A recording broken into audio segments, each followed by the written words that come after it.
आज तकरीबन रात हो चुकी थी और बारिश तो रुकने का नाम ही नहीं ले रही थी। आज अपना काम ख़त्म करके मैं ऑफिस से निकला ही था कि तभी आधे रास्ते में मेरे जानने वाले निथन अंकल ने मुझे रोक लिया। अरे दीपक जी, इतने रात को आप यहाँ क्या कर रहे हैं? घर नहीं गए अभी तक? हाँ, वो मुझे आज कुछ ज़रूरी काम था ऑफिस में, लेकिन बस अभी घर ही जा रहा हूँ। दीपक जी, आपको शायद पता नहीं है, लेकिन आज अंधेरी काली रात है और आज रात अकेले बाहर नहीं जाएं तो ही फायदे में रहेंगे। क्या बात कर रहे हो निथन भाई? कल मुझे ऑफिस भी जाना है, इसलिए अभी जाना ही होगा ज़रूर।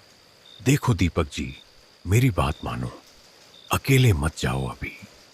आज घर पर भी कोई काम है तो इसलिए जाना तो पड़ेगा। अच्छा तो एक काम करो, थोड़ी देर रुक जाओ, मेरी यहाँ ड्यूटी खत्म हो जाए, फिर हम दोनों साथ चले जाते हैं। अरे भाई, काफ़ी लेट हो जाएगा फिर मुझे, और कल काम पर भी जाना है, इसलिए मैं निकलता हूँ। आखिरी बस आती ही होगी, अगर वो छूट गई तो मुश्किल हो जाएगी। अच्छा चलो, गुड नाइट भाई। अच्छा रुको दीपक जी, मैं जानता हूं कि तुम मुझसे पढ़े लिखे हो और तुम्हें ये काली रात और चलावे पर ज्यादा भरोसा भी नहीं है। ये पोटली अपने साथ रख लो, ये मुझे मेरी माँ ने दिया था, लेकिन अब तुम रख लो और अपना ख्याल रखना। ठीक है भाई, अब मैं जाता हूँ। मैंने वो पोटली अपने साथ रख ली और वहाँ से निकल गया। रात बहुत थी, बारिश भी थी, लेकिन मैं क्या करता? मेरी नौकरी का सवाल था। रात काली होती जा रही थी, बस वाला जगह दूर था, जाते जाते अच्छा खासा वक्त लग रहा था। आसमान में तेज बिजली कड़क रही थी और बिजली के साथ बारिश की बूंदें चाकू की तरह पूरे जिस्म पर लग रही थी।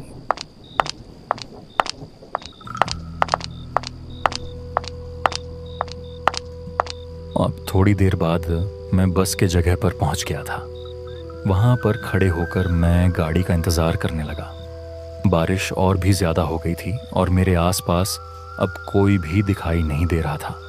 वहां पर सिर्फ मैं ही इंतजार कर रहा था। कुछ देर इंतजार करने के बाद मुझे अंदाजा हो गया कि शायद वो आखिरी बस भी निकल चुकी थी।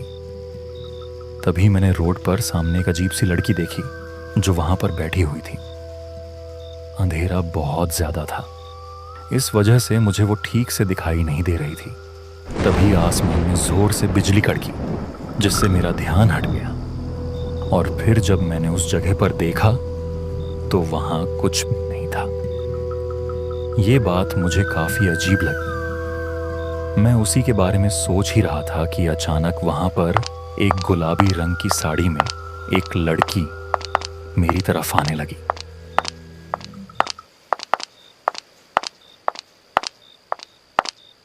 वो वहां पर आकर मेरे साथ ही रुक गई और ऐसा लग रहा था जैसे वो भी बस का इंतजार कर रही हो।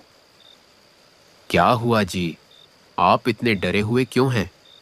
और इतनी रात को यहाँ क्या कर रहे हो, वो भी अकेले? मुझे डर लग रहा है। डर? किस चीज का डर? मुझे इस रास्ते से और अंधेरी रात से डर लग रहा है। क्या आपको डर नहीं लग रहा? नहीं, मुझे डर क्यों लगेगा? इसमें डरने की क्या बात है? बस रात ही तो है और बारिश है, बस। आप बताइए, आप इतने रात को यहाँ क्या कर रहे हैं और आप कहाँ जा रहे थे? मैं घर जा रही थी, बस के लिए यहाँ इंतजार करने। जब आ रही थी तभी मैंने रोड के उस पार देखा कि कोई अजीब सी लड़की वहां बैठी हुई थी। इसी वजह से मुझे अब डर लग रहा है। उसकी ये बात सुनकर मैं सहम सा गया, क्योंकि अभी थोड़ी देर पहले मेरे साथ भी ऐसा ही हो चुका था। पहले मुझे लगा था कि शायद वो मेरा वहम होगा, लेकिन वो मेरा वहम नहीं था। आपका घर कहाँ है? इस गांव के साथ वाले गांव में है मेरा घर। अगर आप मेरे साथ वहां तक चले जाएं तो अच्छा होगा, क्योंकि बस तो चली गई है और अकेले मुझे डर लग रहा है।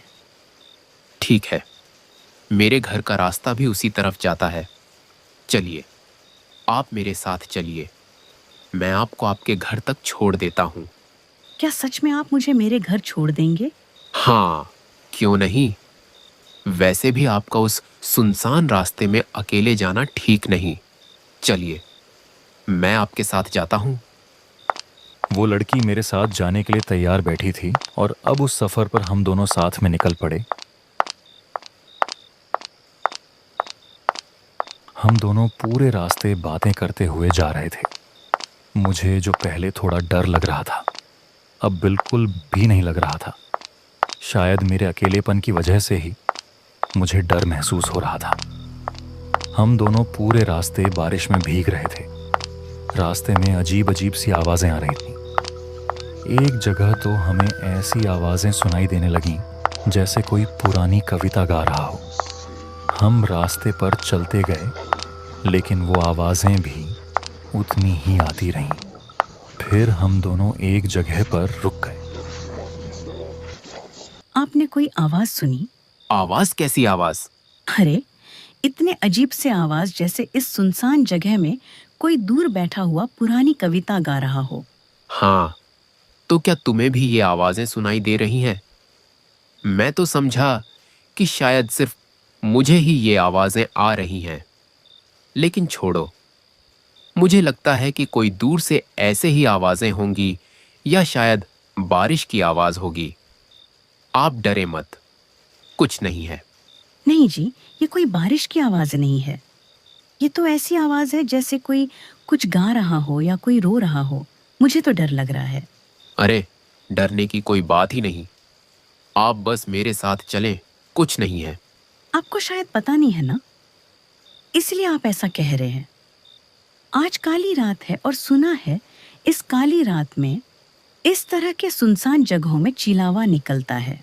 अरे, चीलावा वीलावा कुछ नहीं होता।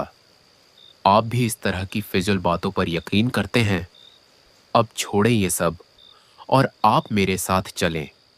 मैं आपको घर तक पहुंचा दूंगा और कोई चिलावा नहीं है।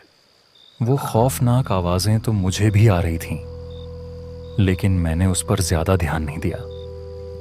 सच बताऊं तो डर मुझे भी लगने लगा था, लेकिन मैं उस लड़की के सामने उसे और नहीं डराना चाहता था, इसलिए मैं उसे दिलासा दे रहा था। हम दोनों फिर से चलने लगे।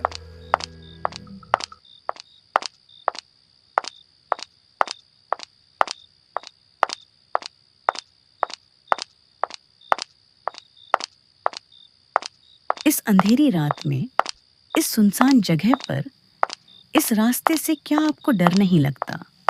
नहीं, इसमें डरने की क्या बात है? बस सिर्फ अंधेरा ही तो है। नहीं, बस सिर्फ अंधेरा नहीं है, यहाँ पर और कुछ है। यहाँ पर उसका इतना कहते ही मेरे पैर एकदम रुक गए। और कुछ भी का क्या मतलब? क्या है यहाँ पर? मैंने सुना है कि इस रास्ते पर चिलावा घूमता है, जो अक्सर लोगों को अपनी बातों में डालकर मत देता है। नहीं, मैंने पहले भी कहा कि चिलावा जैसा कुछ नहीं होता। चिलावा वैसा कुछ नहीं होता। ये सब कहने की बातें हैं बस। आपने देखा नहीं है ना, इसलिए आप ऐसी बातें कर रहे हैं। जिस दिन आप सच में देख लेंगे, फिर आप ऐसी बातें नहीं करेंगे साहब जी। तुम तो ऐसे बातें कर रहे हो जैसे कि तुमने सच में कोई चिलावा देखा है। तो बताओ फिर, कैसा दिखता है चिलावा? चिलावा बहुत ही खतरनाक होता है। एक बार किसी को पकड़ ले तो फिर आसानी से नहीं छोड़ता। अगर कोई भी चिलावे के पकड़ में एक बार आ गया तो फिर उसका बचना बहुत मुश्किल है। वो सब तो ठीक है, लेकिन तुमने मुझे बताया नहीं कि क्या तुमने देखा है चिलावा। हाँ साहब जी, मैं चिलावा ही तो हूँ। उसका इतना कहते ही मैं एकदम से रुक गया। मगर ये क्या, लड़की कहाँ गई? मैंने इधर उधर देखा, मगर वो कहीं भी नहीं थी। अब मुझे उसकी बातों से डर लग रहा था। मुझे समझ नहीं आया कि वो कोई थी भी और अचानक गायब कैसे हो गई। मैं अब बहुत डरा हुआ था। मेरी सांस मानो थम सी गई थी। मैंने बिना इधर उधर देखे ही चुपचाप चलना शुरू कर दिया। जो ये चिलावा वगैरह पर यकीन नहीं करता था, अब मुझे इस पर यकीन होने लगा था। डर के मारे मेरे हाथ पैर कांप रहे थे। बस मैं किसी तरह इस रास्ते को पार करना चाहता था।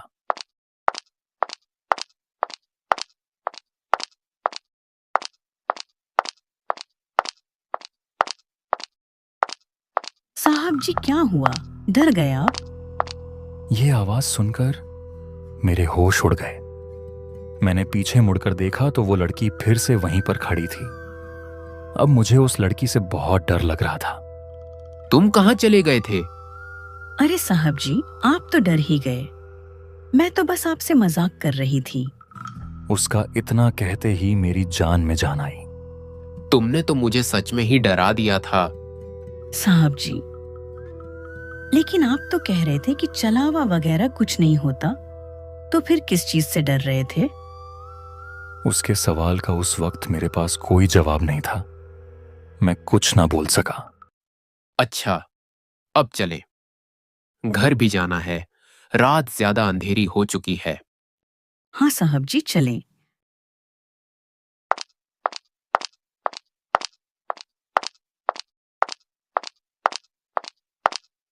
देखो, रात के समय इस तरह के मजाक करना ठीक नहीं है। क्यों साहब, आप मेरे मजाक से डर गए थे ना? नहीं, मैं डरा नहीं था। बस थोड़ा सा ही परेशान हो गया था कि तुम कहाँ चले गए थे। अच्छा, क्या अभी भी आपको यही लगता है कि चलावा नहीं होता? अरे छोड़ो ना ये चलावा की बातें, कोई और बात करते हैं। देखो, हम शायद बस घर पहुंचने ही वाले हैं। नहीं साहब जी, घर तो अभी बहुत दूर है। लगता है तुम्हारा इस रास्ते से रोज का आना जाना है, इसलिए तुम्हें रास्ते की ज्यादा जानकारी है। हाँ साहब जी, इस रास्ते से तो मेरा रोज का आना जाना लगा रहता है। तो क्या तुम्हें इस रास्ते में हर रोज अकेले जाने से डर नहीं लगता? क्योंकि यहाँ पर तो रात के वक्त कोई भी नहीं होता। नहीं साहब जी, मुझे डर क्यों लगेगा? मुझे डर नहीं लगता क्योंकि मैं खुद एक चलावा हूँ। अच्छा, मजाक कर लेते हो तुम भी। लेकिन इस बार ये मजाक नहीं है। उसका इतना कहते ही मैं फिर से रुक गया। देखो, मेरे साथ इस तरह का मजाक मत किया करो। मुझे इस तरह का मजाक बिल्कुल भी पसंद नहीं है, और अगर तुम ऐसे ही करोगे तो मैं तुम्हें यहां ही छोड़ दूंगा। बस अब चुपचाप मेरे साथ चलो। इतना कहकर मैंने उसकी तरफ देखा, लेकिन वह फिर से गायब हो चुकी थी। देखो, रात बहुत हो चुकी है। मेरे साथ इस तरह का मजाक मत करो। चलो, जल्दी से निकलो, रात हो गई है। तुम्हें घर नहीं जाना? मैंने उसे बहुत बार आवाज लगाई, लेकिन वह कहीं पर नहीं थी। देखो, मैं जा रहा हूं, तुम फिर अकेले आना। मैंने फिर से आवाज दी, लेकिन वह मुझे कहीं दिखाई नहीं दी। अब मैंने आगे बढ़ने का सोचा, लेकिन मुझे उस लड़की की भी फिक्र हो रही थी। आखिरकार यह रास्ता इतना सुनसान है और रात काफी काली हो चुकी थी। अजीब अजीब सी आवाजें आ रही थी, लेकिन अब मुझे आगे बढ़ना ही सही लगा।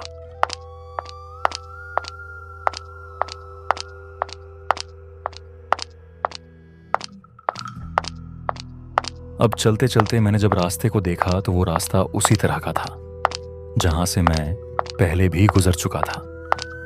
मैंने चारों तरफ नजर दौड़ाई तो समझ आ गया कि कुछ ना कुछ गड़बड़ जरूर हो रही है मेरे साथ। अब मुझे कुछ समझ नहीं आ रहा था। मैं बस चलता जा रहा था कि अचानक मेरे पीछे किसी के चलने की आहट आने लगी, जैसे कोई मेरे पीछे पीछे आ रहा हो। उस आवाज ने मेरे डर को और बढ़ा दिया, लेकिन फिर भी वो कदमों की आहट लगातार मेरे पीछे ही आती रही।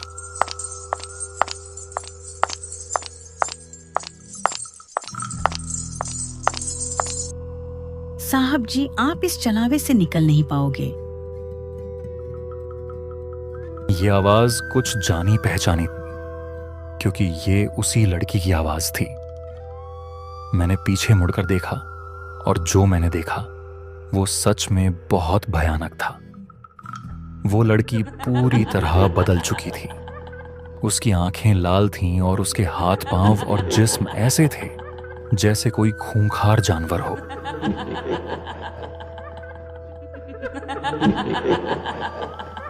ये सब देखकर मेरा तो डर से चेहरा सफेद पड़ गया और मैं फौरन वहां से भागने लगा। मैं तेज तेज चलने लगा। मेरा दिल बहुत तेज धड़क रहा था। बस मैं किसी तरह उस रास्ते से बाहर निकल जाना चाहता था। किसी तरह मैं वहां से निकल गया। तभी मुझे याद आया कि वो चाचा ने मुझे एक पोटली दी थी जिसे मैंने जेब में रखा हुआ था। उसी से मैं बच गया था। अब मेरी जान में थोड़ी जान आई और उस अंधेरी रात में मैं उस चलावे के पकड़ से बच निकला।